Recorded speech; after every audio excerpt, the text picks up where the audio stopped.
জমে থাকা গল্পের ভিড় থেকে আজকে নিয়ে এলাম রবিবারের গল্পটা বেছে। বাকি গল্প একে একে আসবে আমাদের এই চ্যানেলের পর্দায়। আসুন তবে শুরু করি আমাদের রবিবারের গল্পটা। যতদিন এই আমেরিকায় পা রেখেছি তবে থেকে শুধু এই কাজের জন্য কোথাও না কোথাও গেছি। নিখাদ ঘোরা বেড়ানোর জন্য আমাদের কোথাও যাওয়া হয়নি।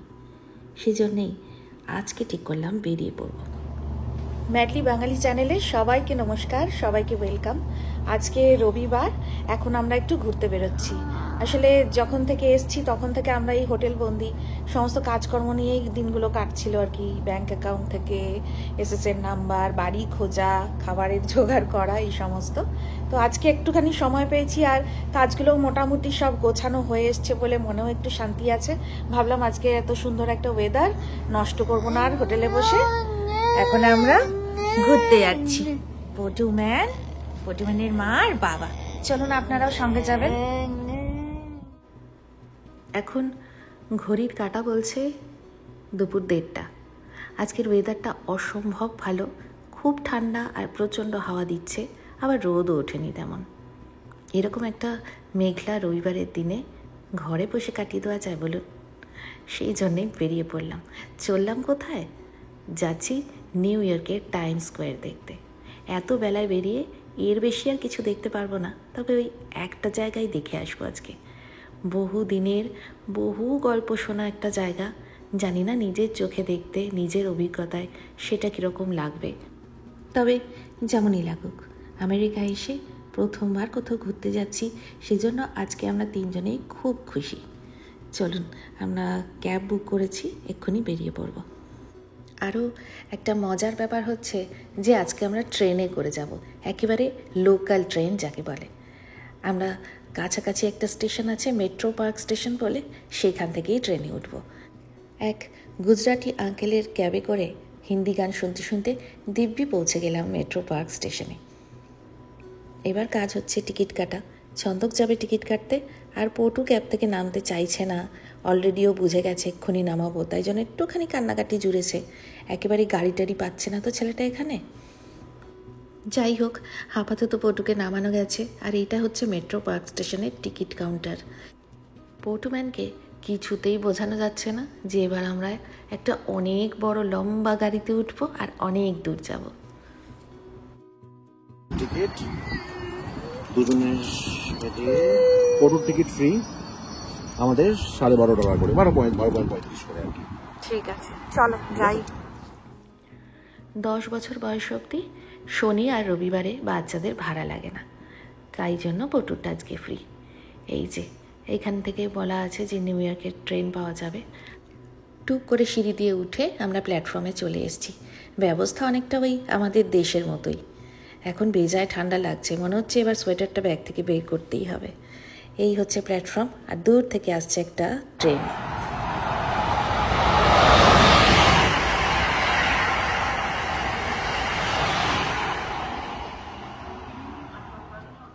ওরে বাবা, এত জোরে ট্রেন যাওয়া দেখে পটু একেবারে আহ্লাদে আটখানায়। এবার বুঝতে পেরেছে যে আমরাও এরকম একটা ট্রেনে এখনই উঠবো হয়তো। সময় মতো আমাদের ট্রেনও এবার প্ল্যাটফর্মে হাজির, একেবারে দোতলা ট্রেন। আমি জীবনে প্রথমবার এই ধরনের কোনো ট্রেনে উঠবো। চলুন ভেতরটায় ঢুকে দেখি কীরকম বসার জায়গা আছে ভেতরে। যেখান দিয়ে উঠলাম সেইখানে একটা বসার জায়গা ছিল, তার সঙ্গে আবার সিঁড়ি দিয়ে খানিকটা নেমে নিচেও অনেকগুলো বসার জায়গা, আবার সিঁড়ি দিয়ে ওপরে উঠেও বাকি বসার জায়গা। আমরা ওপরটাতেই বসলাম, আর ট্রেনও চলতে শুরু করলো। পটু বসেছে জানলার পাশটায়। এখানে ট্রেনের দুলুনি, জানলার বাইরের সমস্ত ছবি সরে সরে যাওয়া, আর কামরার ভেতরের হাসি ঠাট্টা গল্পের আওয়াজ সবই একরকম। আলাদা শুধু এখানে হকার নেই, কেউ ঝালমুড়ি আর ডিম সেদ্ধ নিয়ে উঠছে না, এটাই যা পার্থক্য।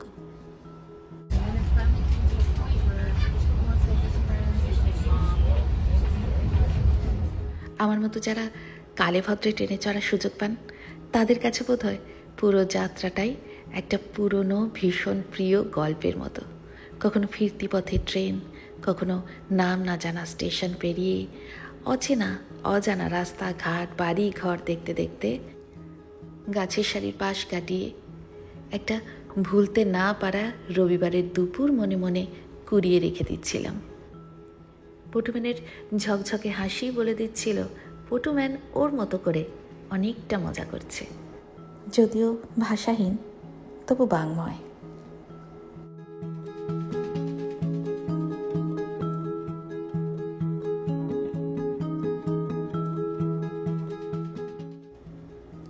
ট্রেনের জানলা জুড়ে এই তারেদের ওঠা নামার খেলা দেখতে দেখতে আমরা পৌঁছে গেলাম নিউ ইয়র্ক পেন স্টেশনে। চলুন এবার নেমে পড়ি তাহলে ট্রেন থেকে। আমাদেরকে ট্রেন থেকে নামার পরে অনেকটা ওপরে উঠতে হবে, কারণ নিউ ইয়র্কের এই স্টেশনটা মাটির অনেকটা নিচে। সেজন্য আমাদেরকে এখন ওপরে যেতে হবে। চারদিক অবাক চোখে দেখতে দেখতে সেই পথ ধরেই যাচ্ছিলাম আমরা।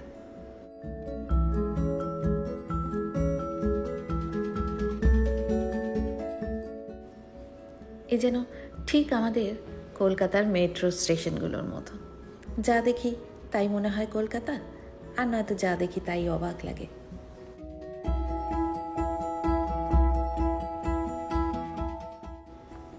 চলুন এই এক্সকেলেটর দিয়ে ওপরে উঠে আমাদের হাঁটা পর্ব শুরু হবে আজকের।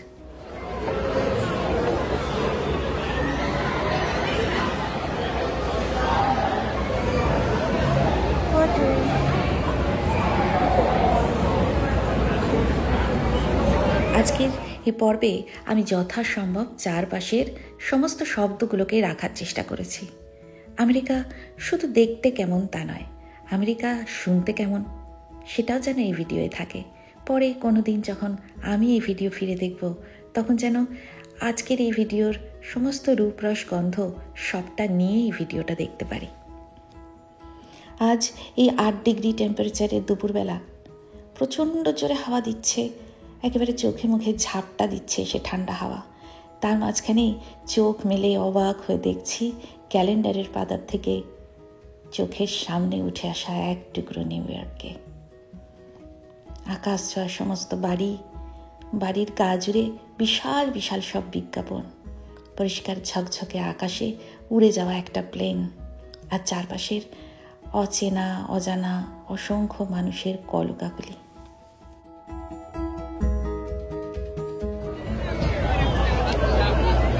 এইসব জায়গায় দুর্গাপুজো হয়, ভাবা যায়।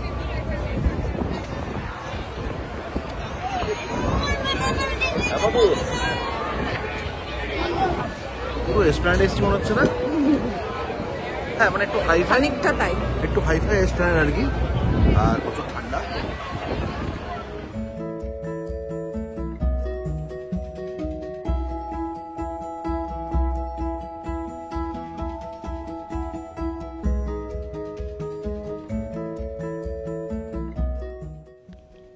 এখন যে জায়গাটা দাঁড়িয়ে আছি এটা কিন্তু টাইম স্কোয়ার নয়, এখান থেকে বেশ খানিকটা হাঁটতে হবে আমাদের।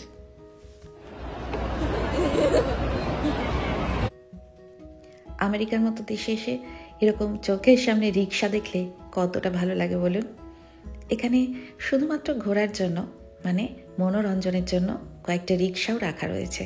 তারা এই চত্বরটা ঘুরিয়ে দেখান, অবশ্যই বেশ কিছু ডলারের বিনিময়। আর আছে এরকম অসংখ্য হট ডগের স্টল।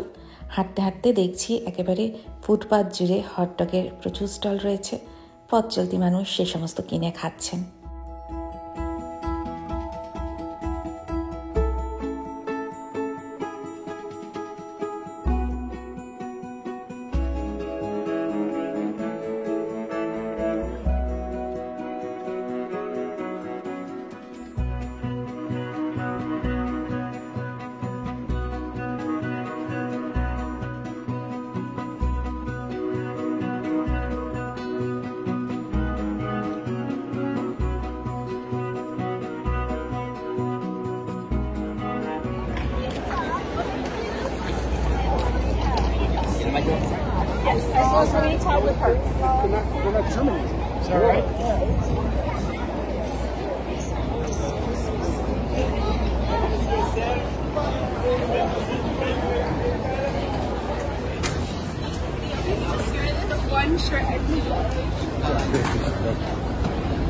আসতে চাইছিলাম না বটুর জন্য রে।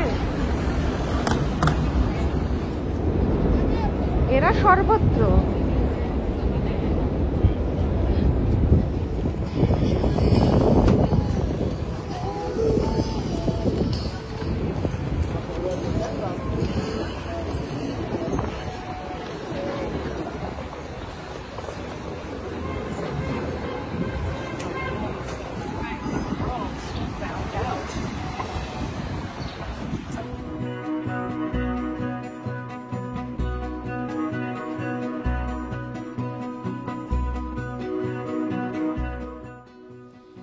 অনেকক্ষণ ঠান্ডায় ঘোরাঘুরি করে ক্লান্ত আমরা ঢুকে পড়েছি একটা ছোট্ট রেস্টুরেন্টে। এখানে একটুখানি খাওয়া দাওয়া করব, ওই বার্গার, ফ্রেঞ্চ ফ্রাই এরকম টাইপের খাবার আর কি। আর একটুখানি গরমে বসে নেব, তারপরে আবার বেশ খানিকটা হাঁটতে হবে আমাদের। ওই যে ছন্দ গিয়ে দাঁড়িয়ে আছে কাউন্টারে খাবারটা আনবে বলে, আর আমরা মা ছেলেতে বসে বসে অপেক্ষা করছি। আপনাদের একটা জিনিস দেখাই, সব জায়গায় পা তুলে বসা পড়ল।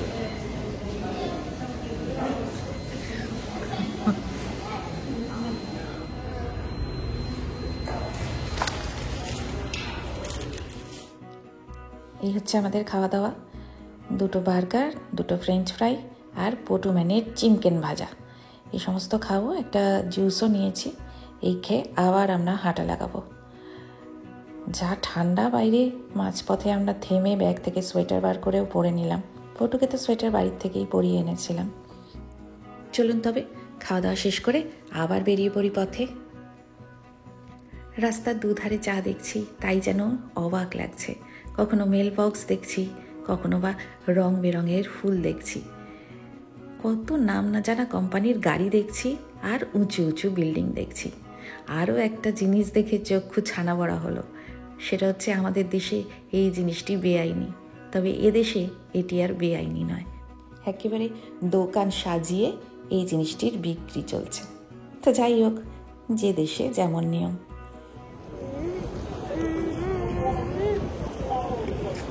খুব খুশি হয়েছ?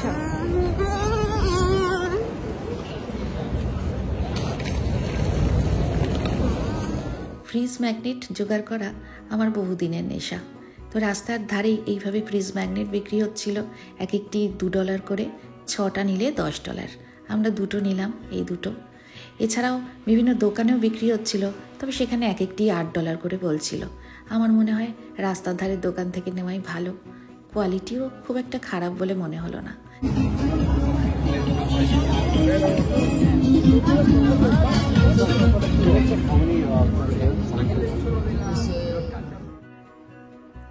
রিক্সাগুলো দেখতে ভীষণ মজা লাগছিল। চলুন আবার হাঁটি। রাস্তার দুধারে এরকম অজস্র জিনিস নিয়ে মানুষজন বিক্রি করছেন। অনেকটা এই হাঁটাটা আমাদের ওই শীতকালে পার্ক স্ট্রিট বা স্প্ল্যানেডের রাস্তা জুড়ে হাঁটার মতোই লাগছিল। আর যা উঁচু উঁচু সব বিল্ডিংগুলো, বিল্ডিংয়ের মাথা অবধি দেখতে গেলে ঘাড় ব্যথা হয়ে যাচ্ছিল। সন্ধে নামতে এখনও বেশ খানিক দেরি। এখানে তো অনেক দেরিতে সন্ধে হয়, আপনারা এতদিনে জানেনই সবাই। দূরে বিল্ডিংগুলোর গা বেয়ে তখনও রোদ চুমিয়ে পড়ছে। বেশ লাগছিল এই ঠান্ডার মধ্যে হাঁটতে, কোনো ক্লান্তি বোধ ছিল না আজকে আমাদের।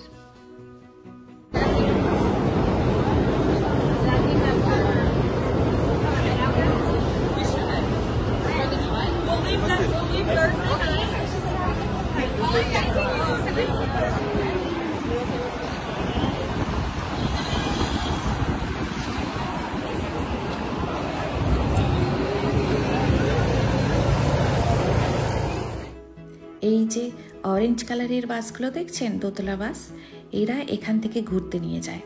1 ঘন্টা ঘুরিয়ে আবার এইখানেই পৌঁছে দেবে।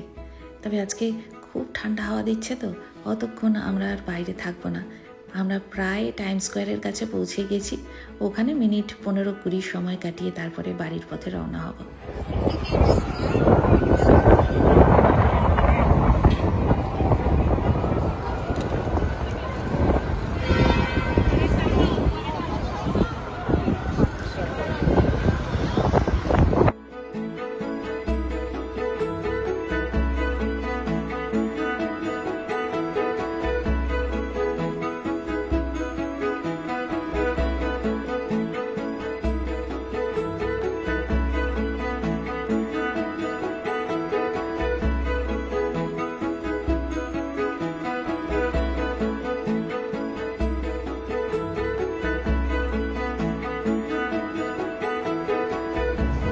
দেখালাম।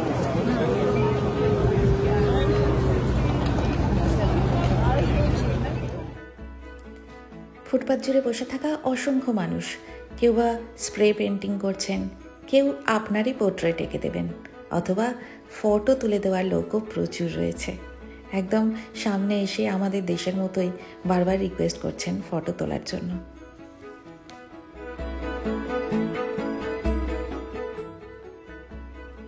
এই হচ্ছে টাইম স্কোয়ারের বিখ্যাত হার্ড রক ক্যাফে, যেটা আমাদের দেশের বহু শহরে বহুদিন ধরে আমরা দেখেছি, তবে এইটা হচ্ছে খোদ হার্ড রক ক্যাফের জায়গা বলতে পারেন।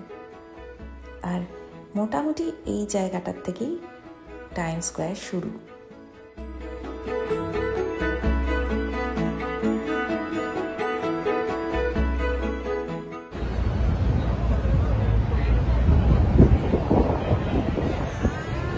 চলো গিয়ে বসি। অবশেষে এক রবিবার সন্ধে হব সময় আমরা তিনটিতে মিলে হাত ধরে দাঁড়িয়ে আছি টাইম স্কোয়ারে। টাইম স্কোয়ার বিখ্যাত এই সমস্ত বিল্ডিংয়ের জন্য, এত বিজ্ঞাপন, এত ঝলমলে একটা পরিবেশের জন্য। বছরের বিভিন্ন সময় বিভিন্ন বিশেষ সাজে সেজে ওঠে এই জায়গাটা। আর সেই জায়গায় আজকে আমরা দাঁড়িয়ে আছি। শুনেছি এবছর নাকি এখানে দুর্গাপুজোও হয়েছে। আমরা অবশ্যই সেই দুর্গাপুজো দেখতেও আসবো এখানে।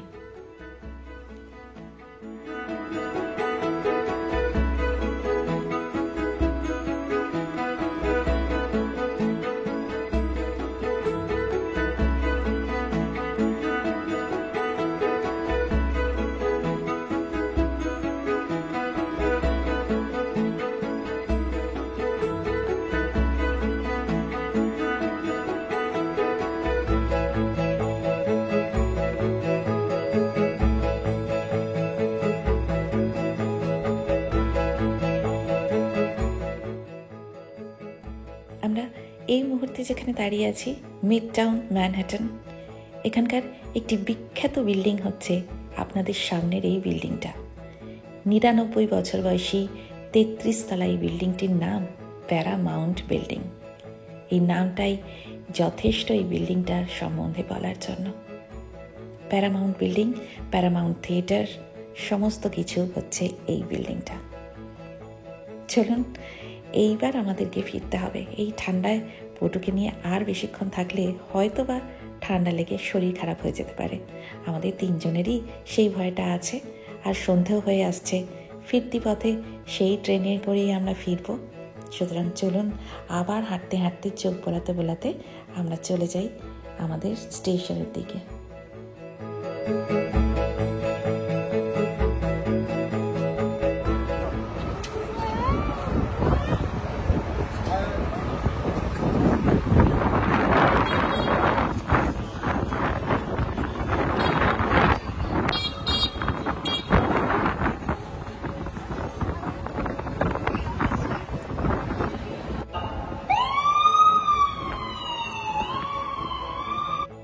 আজ তবে এটুকুই থাকুক। খুব তাড়াতাড়ি আমাদের হোটেল থেকে ভাড়া বাড়িতে যাওয়া, সেখানে নতুন সংসার গোছানো আর হাবুডুবু খাওয়ার গল্প নিয়ে আসব। থাকবে পটু ম্যানেরও স্কুল আর থেরাপির আপডেট। আর সবাইকে বলবো, আপনারা কিন্তু বরাবরের মতো কমেন্ট করে আপনাদের ভালো লাগা, খারাপ লাগা সমস্ত কিছু শেয়ার করবেন আমাদের সাথে।